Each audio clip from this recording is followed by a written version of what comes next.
એમનું સ્વાગત કરીએ.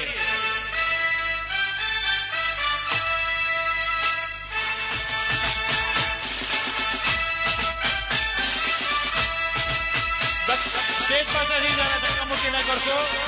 આપણા મહેમાન આપણી વચ્ચે આવી ગયા છે. આપણે સૌ એમનું તાળીઓથી સ્વાગત કરીએ. તેઓ આપણી વચ્ચે ઉપસ્થિત છે. આપણને ખૂબ જ રમઝટ રમાડવાના છે.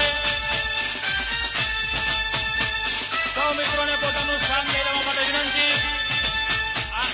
આગળની લાઈન વાળા બધા નીચે બેસી જાય. સૌ મિત્રો પોતાનું સ્થાન લઈ લેશે.